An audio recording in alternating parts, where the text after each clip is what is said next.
What is up, Colorado? It is that time of the month where we sit around, get a bunch of experts in the room, and we talk about stats, trends, and what's going on in Colorado, specifically Pueblo, Colorado Springs, and Denver. I have my usual crew here. I have Jenny Springs representing Colorado Springs and Pueblo. I've got Preston up here with Denver. They're both with Envision Advisors. I got Joe Massey talking long-term financing with Castle and Cooke, and Travis Sperr with Renova Financial talking about direct money financing. So, ladies and gentlemen, glad to have you guys here. Thanks for having us, Chris. Always great to be here. Yeah. So, we know market stuff is going on. I'm going to start with you, Jenny. Give us the scoop as to what's going on down south from just the market, trends, what you're seeing down there.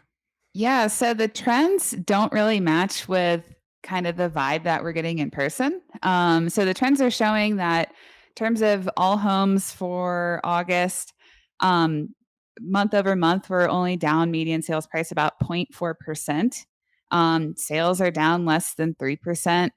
New listings are up. In percentage wise, it's 13%, but in reality, it's like 200 units. So, not a lot is changing from the numbers down here. However, just talking with Leah and, trying to get a grasp on what we're seeing down here, it's definitely shifting more towards the buyers, like being able to have a little bit more power now, being able to, ask for concessions, being able to ask for, actually negotiating in inspection items and, things of that nature. So, definitely interesting dichotomy between the numbers and how it feels down here. Now, even over the last, I know the market's been gradually this year kind of moving less in the seller's favor, slightly more towards the buyers. Have you felt a bigger shift the last 4 weeks or 6 weeks since we did the last market update?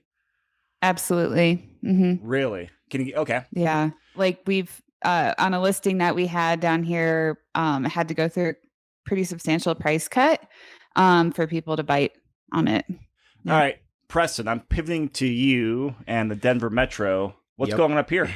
Lots of stuff happening up here, Chris. We got a big increase in inventory. Percentage-wise, you're going to see 94% year over year from where we were at last year, but we're still not at inventory levels from where we were in 2019, which I think is the interesting part. So a lot of headlines surrounding, massive inventory gains and all this kind of stuff, but still, historically not where we should be, for what we have for active listings on the market.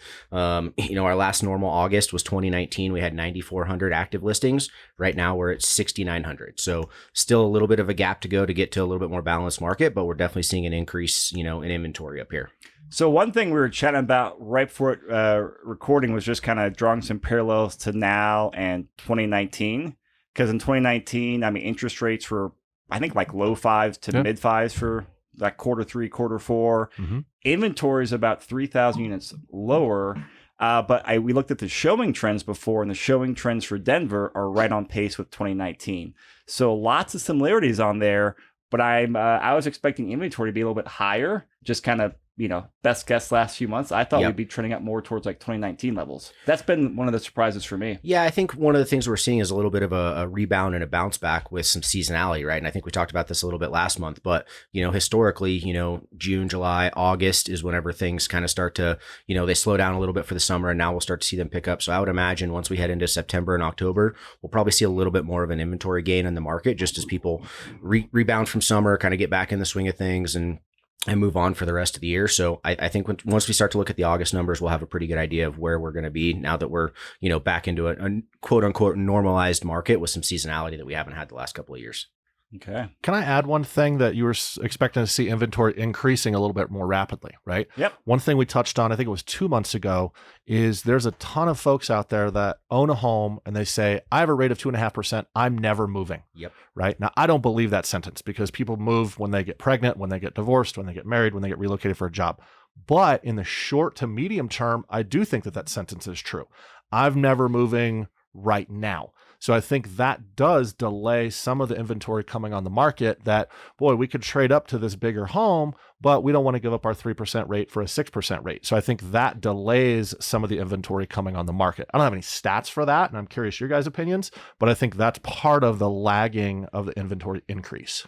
Do you guys think there's any, because, example, like, you, me, and Lon were at an event this weekend. We talked to a client there. He has a, 4-bedroom, 3-bathroom house in Aurora, moving out. I was debating keeping it as a rental versus selling it. Numbers make sense to sell it and move the equity elsewhere.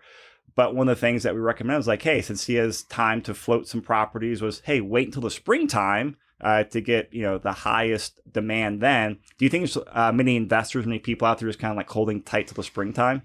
As far as relisting their investment properties? Just to list in general, like they're holding off like, hey, he doesn't want to keep it long term, but rather than selling now, he's in position for 4 or 5 months away. It's not a big deal to him to have both properties, but he's looking out for a few months for that. I wonder if there's how many people actually trying to time the market that way, since we have seasonality get in the market. Yeah. That's a really good point. I think where maybe Joe was headed or maybe wasn't, but what I was picking up on was as the listings are coming down from people who maybe don't want to sell because they have that low rate, we're seeing listings kind of come down overall due to seasonality.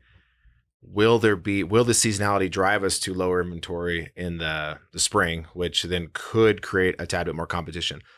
When I was looking through these numbers, as Preston pointed out, the number of listings now versus 2019 that were like roughly 70% of that. And I thought, oh, that actually gave me a little bit of relief. I was like, oh, actually, maybe it's not so bad. And then we started talking about interest rates being at that time 5.5. So we have less inventory than we did in 2019. We have rates that are within about a point of where they were in 2019. But I think the two key differences are, one, we just touched on, was there's a ton of people out that are locked out there in 2.5% and 3% rates that maybe mathematically don't want to move. But the other piece is that over those 2 years, values ran up compound 35%, right? So there is quite a bit of difference in purchase price or purchasing power at a slightly higher rate, even if the inventory hasn't got back to where it was. And that's kind of what my takeaway was from the numbers.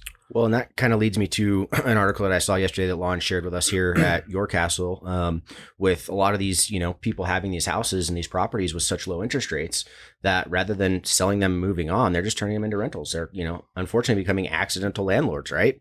Because with rents going up and where they're at now, they're able to cash flow. And rather than, losing out on the interest rates that they have and they've got a ton of equity in the property, they're just going to turn them into rentals. Now, for people out there, we all know this.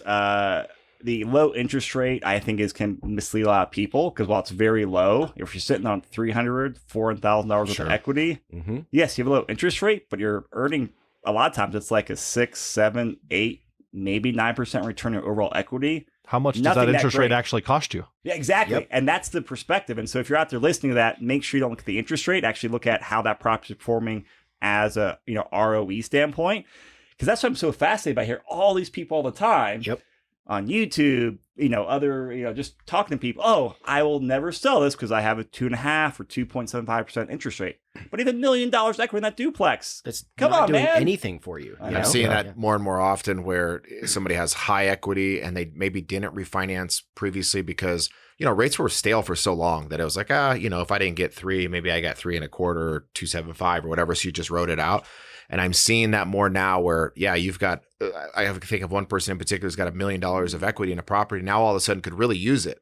And it's like, well, maybe I can go get a second from the bank or this. And it's like, man, you thought it was crazy to tap into that 4, 5, 6 months ago. Would have been the right move. Hindsight's always 20/20, but we're hearing a lot of people licking their chops. So there's going to be buying opportunities. We're even seeing it now. Some of the purchase prices that are coming in versus the list prices. So having that capital available it would be really meaningful, especially if you're a long-term hold and you believe that in some point rates will come back to, whatever it might be, 5, 4.5, or whatever it might be. It might be a real reason to grab that cash. Joe, you had mentioned over this weekend, some people, they maybe wish they took out equity early this year, but you've had a handful of people last couple of weeks. Can you kind of share that story and those stats? Because I think that's very telling. Yeah, I have a broad breadth of clients, right? So from just regular homeowners to really sophisticated investors. And I have 4 of my top investors, independent guys, not partners, that are each taking out more than $500,000 of cash out of various properties in the form of a cash out refinance or a HELOC or a fixed rate second mortgage. And they want to have that cash ready to go to purchase properties in between Halloween and Christmas. Yep. And these are not related guys. They don't talk to one another. The only common denominator that I see is that I just happen to, have a barometer on what each of them are doing. And these are smart guys. And they know something I don't, or they know the same things that we do, that there's going to be buying opportunities and they want to have the cash ready. And if you're talking to cash out refis on investments and seconds on investment, I mean, those got to be like, what, 7, 8, 9 for a second on cash investment? out second on an investment property to 80% is like 8.5 to 9%. Okay. Yeah. Cash out. Mhm. Wow. And so I thank you for sharing those numbers. And of course, always check with Joe and your lender because those rates change. Disclaimer. Yeah, all that sort of stuff. But it's very telling because, those interest rates, I don't think anyone could imagine a year ago pulling money out that. But these are, I know some of these people, they are smart people, sophisticated investors. They're borrowing money at 8 or 9% because they can earn a much higher return than that. And that's an important factor to look at. It's not just your borrowing costs, but what are you getting with that? If I can borrow at 10%, make 100%, I'll do it all day long. All day long. Can I add one thing? So you said a year or two ago they wouldn't have looked at this. A year or two ago, it wasn't available because when rates are at 2%, nobody's going to offer a second mortgage because it's higher risk, right? You're not going to offer a second mortgage at 5%. Why would I do that? I'll just keep my money in the bank if I'm a lender, right?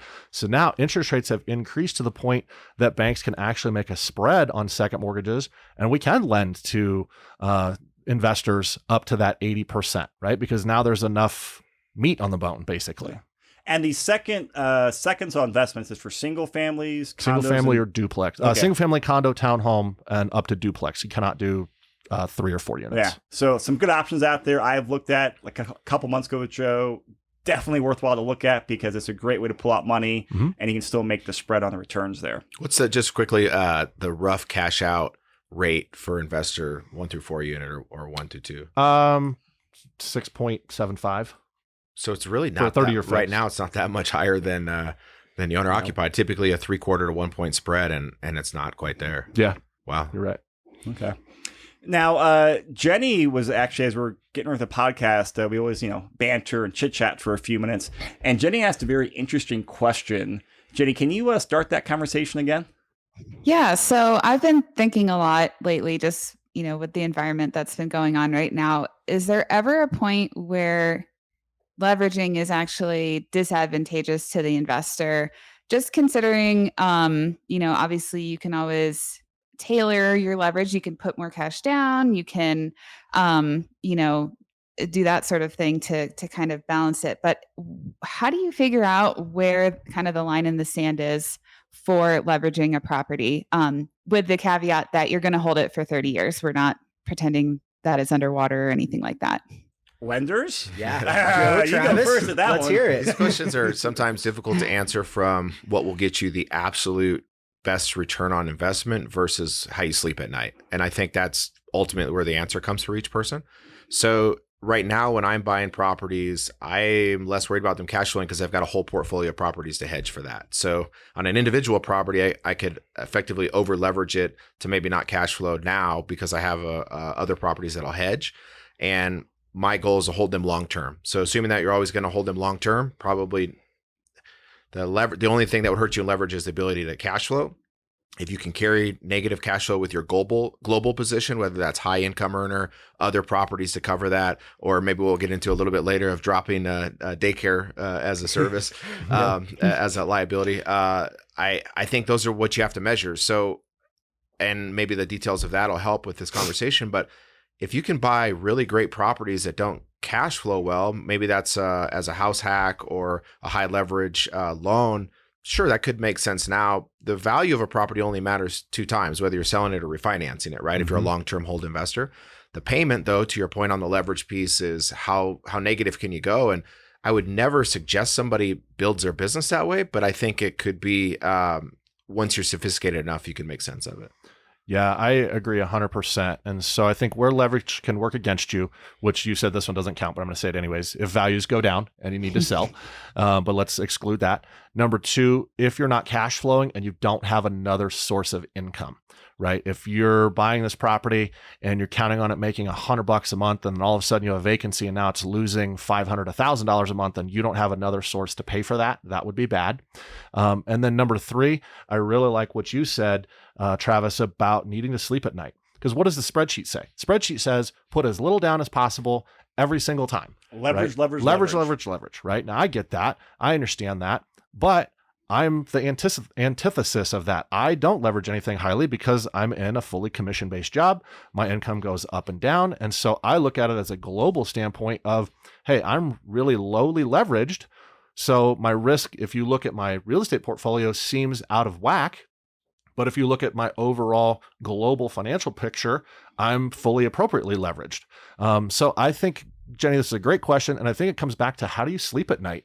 And I sleep pretty well at night, not having a ton of loans. Yeah, I own a handful of properties free and clear, and it is the worst return on equity possible. But I've never met somebody with a free and clear property that regretted it. Yeah. So, and there's always the opportunity to leverage it. So maybe on the flip side, if you were newer in the business, you had a really solid game plan, and you have good reserves, you could go negative. I'd want something to hedge that though, whether it's income from other properties or a very stable income, nurse, teacher, or something like that. Maybe not a commission based or a brand new real estate agent or something like that. Yeah. So I was actually, this was probably last month or so ago, and I was talking to one of our clients, financial background, and really got into a lot more like technical in the weeds on numbers, and really get into more like, hey, what's the 10-year treasury doing? What's inflation doing? A lot of his perspective, because he was one to put down, 20, 25% to really max out the leverage on an investment loan. And he was factoring a lot in the inflation on there. And he's like, I don't care if it's a negative 3% cash on cash return. So it loses, $50 a month or something. He had other source of income and other assets that could, from a global point of view, offset it. He was more from the perspective like, you know what, I got that 100,000 and change. I'm more worried about preserving that, not losing it to inflation through, leaving the savings account or, buying a lower return asset. He's like, yeah, I can withstand a couple negative dollars in cash flow, but now I have that money in asset that historically performs very, very well with inflation. And that's one of the points where I haven't been able to quantify it quite yet, but I understand the concepts on there. I don't know how to quantify it, but it's a very interesting point he brought up because it makes a lot of sense. And that comes back from just the overall bigger point of view, and he had a very beautiful spreadsheet built out to help him figure out what was right for him. Yeah, the only struggle I have with that, and I've heard that argument before, is it's better than in the bank because now you're losing whatever it is, 8% a year due to inflation. I don't think the true inflation number touches everyone the same, so that might not be the best measure, although it's a measure, is that real estate prices are coming down or at least plateauing right now. So I think that argument, if you sat down in hindsight and did that in 2012, obviously you should buy real estate and wait, right?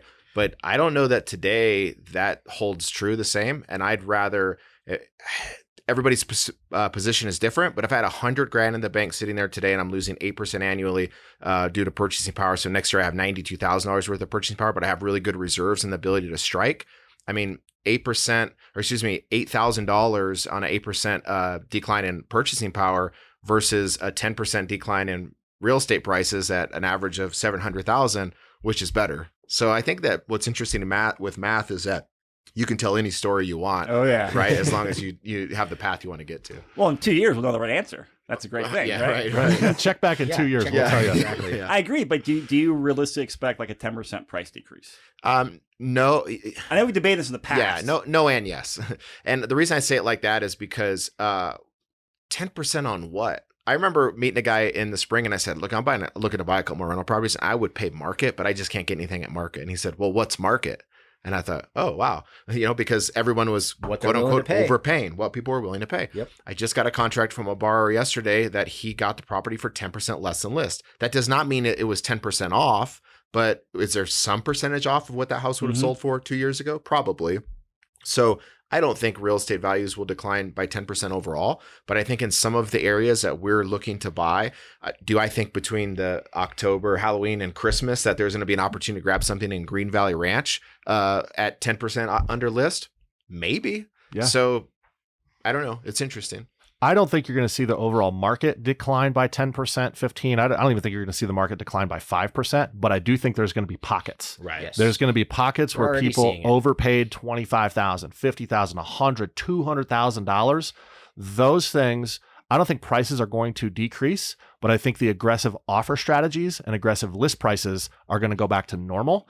And you're going to list your property and sell it at list price, maybe after 1 or 2 price reductions. And we're seeing that in the stats. To go back to the stats, right now, I saw it on here just a second ago, things are not selling at a premium. The average discount, not premium, last month was 0.6%. So if you listed a property, and last August, it was 2.5. that's right. Last August, it was 2.5 premium. Yep. Now we're at 0.6% discount. So you might get a little bit off of list price. Yeah. But I think that also comes back to sellers getting realistic with where they're going to list their properties, right? And I think we're already seeing that now in the market with price reductions and, having to get back to what is reality again. And I think that that's going to be the biggest factor right now is getting sellers to be realistic about, where they're going to list their properties so that they can get them moved and they're not going to sit on the market for 30 or 45 days. Back to your spreadsheet analysis of inflation. I earlier said no one's ever regretted having a free and clear property, and also no one's ever regretted owning a piece of real estate for 20 plus years, right? So as long as it's a long-term investment, I don't think there's a wrong answer. It's very situational. For sure. That $100,000 was not his reserves. Sure. It was not his vacation money. It was just, hey, he's got a lot of capital, a lot of liquid capital. Where do you start deploying it? And his approach was like, hey, put some in now, buy some later. Mm-hmm. It wasn't just like, hey, this is the All in. one move I can make for the next year. He had, quite a few options. So he's dollar cost averaging. Essentially, yeah. One Pretty thing smart I to me. heard someone say is the best thing you can do to invest in an inflationary economy or a recessionary economy is to keep doing what you were doing. That's right. And it's like, well, as long as you know real estate, you understand rental real estate, or if you really know the stock market, just keep doing what you were doing. I can tell you the best thing for what Chris Lopez does is when I have the money, I go invest it no matter what the market is doing, as long as everything else makes sense. Because anytime I try to time the market, you would think it'd never be works. a 50-50, like I'd get, right half the time, wrong It's half like the wrong time. 95% of the time. I don't get that stat. So I've given up on that. I love the the dollar cost averaging strategy for stocks, for real estate investing. I have so much belief in it as long as like all the other fundamentals and bigger picture stuff makes sense. Make sure you don't lose picture of your base and everything you've got going on, and make sure you've got reserves, and when you're ready, make a move. Yeah. Speaking of negative cash flow, didn't you guys have a situation that we were discussing previous to recording? Yeah. Perfect. Yeah. So one of our clients, he actually asked me, he's like, is this going to be on the podcast? I was like, no, I don't know, maybe. And that was just yesterday. And so, yes, here we are. Good news. So we've got a terrific client, great couple, and they found a duplex down in South Denver that works out great for them. And they got it under contract. Well, let's back up. The best part about this was that we've been working with these clients now for multiple years, multiple properties, working on their strategy. We had something in place, and it was kind of one of those things where, hey, we're going to sit tight for a little while. We're saving up some cash. We're going to do some remodeling on the current house we have. And there's one particular part of town that they want to stay in, and there's some properties in this part of town, in this neighborhood, that are all duplexes, and it's kind of been one of their pipe dreams is to be able to buy one of these, and something that's been on their list, and kind of, hey, when the time's right, we're going to do this, but we're staying here for the next year or two in the house we have. Lo and behold, guess what comes on the market last week? The property they want. The property they want, and the one they drive by every single day. And at that point, it was like, oh man, scramble mode. Can we make this work? Mm-hmm. And that's when the phone calls start flying around, and Joe made it happen. Yeah, I mean, these guys they're in great position because they're not over leveraged. Back to Jenny's question. Yep. They have a lot of equity in several other properties. And, they called up and said, hey, we think we can get some cash out of this. What do you think? I looked at it pretty quickly and said, yep, this will actually work. We need to get it under contract, figure out your final price, and then we're going to need to sit down. And I asked Preston, I said, hey, get us a longer contract because we've got to take some cash out of these other properties. Okay. Takes a lot more moving parts going on. Yeah, takes a little bit of time to move the chess pieces around the board. But I met with him yesterday. We're going to take equity out of 2 other properties, buy this property. They're going to be into this for 0 cash out of pocket. Now they're taking equity from other places, right? They're borrowing, but truly no cash out of their savings account to buy this pretty sizable duplex. Yep. I mean, it's a really nice property. It's, 3 beds on both sides, basements. I mean, it's going to be a really great property for them, and I'm really excited about it. Yeah. And what I want to highlight here is, they had their plan, and they had a good curveball. Hey, this happened now. We want to hear. We pivoted, or they pivoted, I should say. but they've been building every single year a solid financial foundation. Yep. They're able to act quickly. They know their numbers, know their buy box, and they're able to make that quick decision. They're using some of the newer ways to pull out money from their properties to go out there and do I'll say more creative financing to go out there and help them buy a house hack, which is very, very unique in how it's all layering together.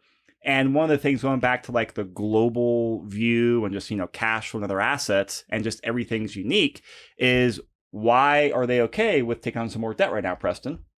I mean, one of the things that, they expressed to us was like, hey, yeah, we know we're going to lose a little bit of cash flow, but for them in their current place in life, they're at a point now where their young children are in school and they don't have to pay for daycare anymore, which was, as you guys know, really, really expensive. It's a mortgage payment. Yeah, it's literally a mortgage payment. Yeah. Yep. And so they're able Nice now house, to take that, cash flow from what they were paying for daycare and use that to help cover any negative cash flow or any reduced cash flow from what we're doing on the lending side of things to make it work to buy this new property. Yeah, very smart individuals. I'm a huge fan of both of them. And they're just the textbook case study, right? They have not made any crazy moves. They continue to save money. They're not living, way outside their means. Yep.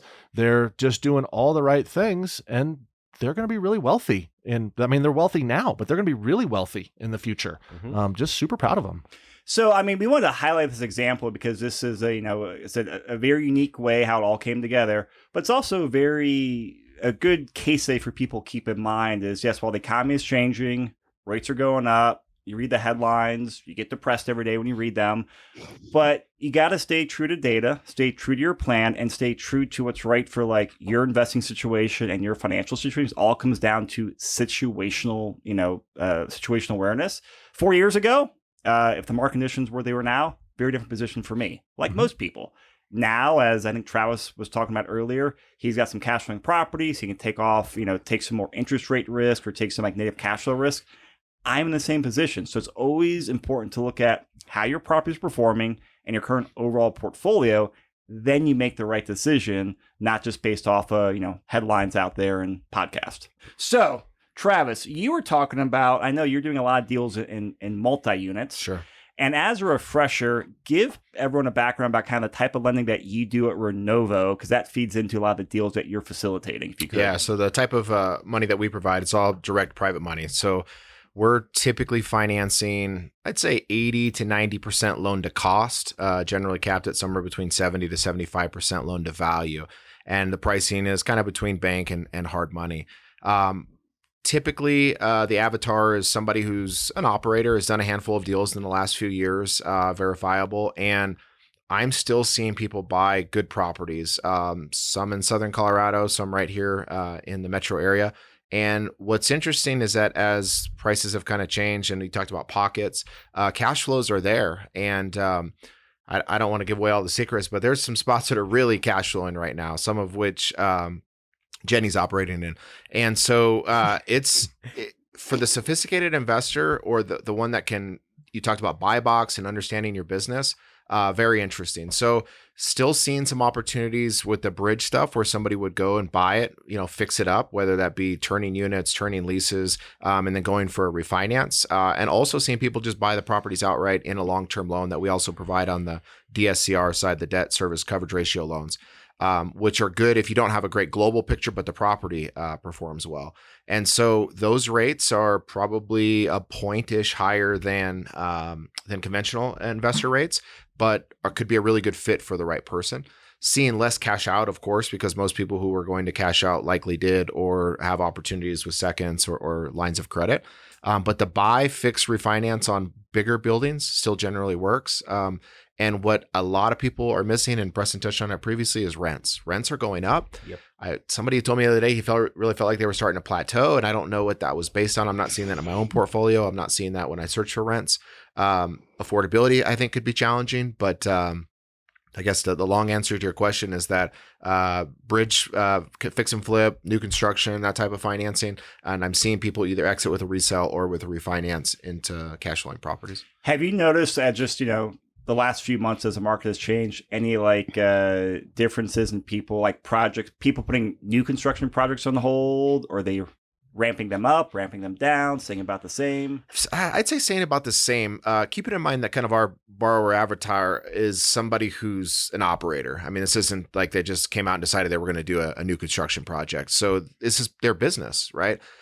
What's interesting is that you're probably seeing new home sales. They're offering huge concessions because they don't want to touch their purchase prices. They need those to continue to appraise. An individual builder can be a little more nimble.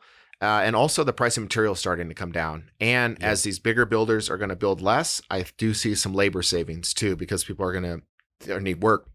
More and more often I'm seeing in the Facebook fix-a-flip groups, people posting for work, right? Drywallers, plumbers, that type of thing, which we haven't seen that for a while. So the market is slowing down a little bit. I think the market size or transactions as pure numbers in investment real estate is slowing down, and people are needing places to work. I actually am getting ready to buy a flip later this week down in South Denver, and we met a contractor there last week. We said, when can you have somebody here? He said, Monday. Yeah, tomorrow. I said, well, we're not closing till Thursday. So that would be a problem. But the availability, and I just had a client who we funded a new construction deal for down in the Springs.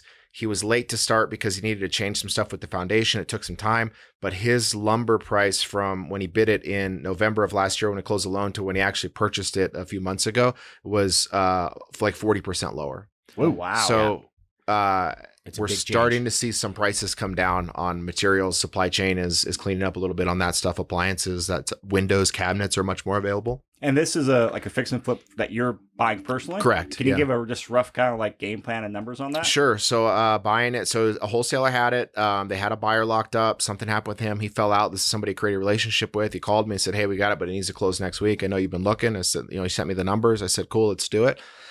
Purchase price is around $450. Construction budget, probably 80, might stretch up to 90. So more than just cosmetic, it sounds like? Yeah. So houses, it's not wrecked, but it needs a kitchen. We'll finish a good portion of the basement, probably needs a roof. Exterior's in good shape. But everything's just more expensive, right? We're going to move expand the master bathroom to make it bigger, make the other bathroom smaller, just to make it function a little more with today's expectations. And I think that if we went on the market today, we'd probably go on at 700. So all in at 550, go on at 700.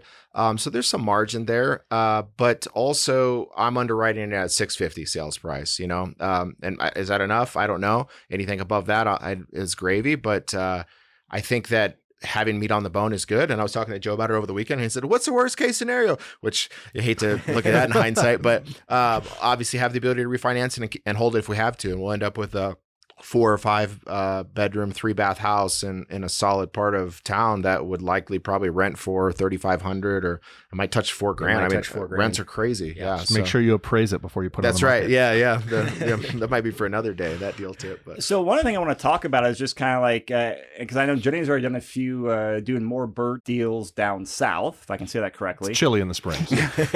Buy, rehab, rent, repeat. Refinance. I screwed up those R's. So yeah, just though. I mean, they were in there. Don't worry about the order. I'm not talking about different here. order. But I know, Jenny, I want to kind of ask you, Jenny, what you're seeing down there. And I know, you do a lot of the fix and flip financing. Joe, I know you do a lot of takeout financing. I would love to kind of get your guys' perspective as if you're seeing some trend shift, especially like Joe and Travis, you guys have been around the industry for a while. What's the consensus on like the opportunity to start doing more BRRRRs up and down the Front Range? Yeah. So we've had a client or two that's been able to pull off some BRRRR deals down in Pueblo. I won't say Colorado Springs is quite there yet, but the one that I'm most excited to hear about is we have an investor that's doing a 4-plex BRRRR, which I think she will be able to pull off. Yeah, I think she's going to be able to pull off a perfect BRRRR in Pueblo on a 4-plex. So that's pretty amazing. I would say there's still few and far between. You definitely have to search, but the BRRRRs that we've been having investors do in Pueblo, they've been MLS deals. So, I mean, it's just kind of knowing what you're looking for, and we can definitely help people search for that opportunity. And then my whole take on it is have your takeout financing in place before. I think you need to definitely budget for interest rate risk, cost of construction and material risk. there's just a lot going on. And then, of course, unfortunately, your price might not hit what you're thinking right now. So I think if you just, go into it knowing that you have a lot of different factors working against you, I think that it's still a pretty viable opportunity for people. Now, Joe, I know, you've been a lender here for many years now, and one of like the niches you carved out is you specialize on the takeout financing for BRRRRs. I know a lot of traditional lenders have a hard time doing that, or they would drop the ball, and then the investor would call you and help, save the deal the 11th hour. So you've been through different market cycles of that. What are you seeing in terms of like any takeout financing on BRRRRs? Yeah. So right now there is a unique opportunity because there is a disparity between list price. And now that I know, there's also a disparity on construction price, which is positive, and there's a disparity on appraisals. So let me give you guys a quick example, and I'm going to get the numbers a little wrong. I didn't prep for this, but I think I can remember it off the top of my head. So I had a client just recently bought a property for $195. It was half a duplex in the Westminster Thornton area. Paid $195. They put $35 into it, so they were into it for $230. They thought it would appraise for $275. So they would be getting a new loan for approximately $180, so they'd be into it for basically their renovation costs plus or minus a little bit. Great partial BRRRR though. Yeah, exactly. Yeah. And that's what they were looking at. Hey, we're not looking for no money. They're realistic operators. We're not looking for no money down. This is a way we can get in and be into this property for approximately 10%. Okay. Well, we get the property appraised, and this closed 3 weeks ago. Any guesses what the appraisal came in at? I'm guessing higher. $340. All right. Ooh. $340,000, which gave them enough equity to pay off their hard money loan, which included all their renovation costs. They were into this property for truly $0. So you have a disparity right now that appraisals are coming in higher because what are we looking at? Comps from 6 months ago. You can get properties at list, maybe a little bit under, and construction costs are coming down. This right now could be a really good time to do this, but don't get tripped up looking for no money down deals. If you find a low money down deal, that's going to be good enough. And every now and then you're going to get a grand slam appraisal. You're going to get something that works out in your favor. Sometimes you're going to get things that don't work out in your favor. Be prepared to invest some money. That's a great way to make money without having to put 25% down plus renovation costs. Yeah, agree with everything you're saying. Still seeing it. One thing that's interesting is that the BRRRR strategy was long driven by using hard money to get that best leverage. But now that you might have some money into it, I'm seeing more people use like our type of finance where you might have some equity in on the front, but then you'll have no equity in on the refinance, right? Or potentially it could still go cash out on the backside. Again. So historically, you would do the BRRRR strategy with a hard money lender at higher points, higher fees, with hopefully with no money down. But now, we have financing like what I can provide. Let's say you have to put 10% down on loan to cost. And so, as Joe said, be prepared to invest some money. Maybe it doesn't work out perfectly. So now you can get a lower origination and lower rate on the actual acquisition and rehab loan. And then when you go for the refinance, everything still stands the same. If you're going to work conventional, you could pull the cash out, maybe have a slightly higher loan amount rate for that. But there's just, instead of investing it on the refinance side, you could invest it up front and either keep it in or take it out potentially. Still seeing that work, but I started to approach it a little differently in that like, okay, maybe I can't bump it 30% equity, 25% equity, but if I buy it and fix it, can I get a 15% discount on the property into my total investment? So it doesn't need to be perfect, but at least if you have limited funds to work with, maybe you could do 3 instead of 1 or something like that if you could stretch it out appropriately. The last thing I'll say, I don't think that strategy is right for newbies. I see a lot of brand new people that say, hey, I got $25,000. First thing I want to do is a BRRRR property. And I'm like, man, that is risky. I think that still works for experienced people. You're experienced, Jenny, you're experienced. You've done renovations. If you're brand new and you're listening and you're like, hey man, I got $25,000. This is what I want to do. And we can show you spreadsheets and PowerPoints and all these different ways you can do it with no money down. But I don't think it's for trying new to take on a manager project like that right out of the gate. Not something you want to do. Well, especially, it's a volatile time. Like there's a good chance your underwriting, your takeout price might be lower. The takeout interest rate might be higher. Like those things move the needles big time and get people in a bad spot. For sure. I totally agree with you. I think that's more for, seasoned investors who also have some healthy cash reserves that, hey, if the market punches them in the face, they can handle the black eye. That's right. All right. So everyone, this was a really fun podcast. I mean, great takeaways for everyone out there is to, look for some opportunities here next couple of months. The world is not ending. Some of the strategies are coming back into play, like the BRRRR strategies. So there are opportunities out there. There's deals out there. And anyone has a question out there, reach out to anyone on the podcast here.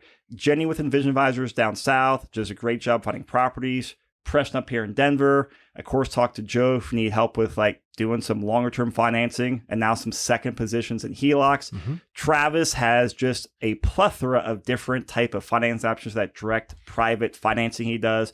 So if you guys need a team, need an expert, reach out to any of us on this podcast. We love talking about this. We're all investors and we are all in here for the long run. So everyone, thank you so much. Thanks, Chris. guys. Thanks, Chris.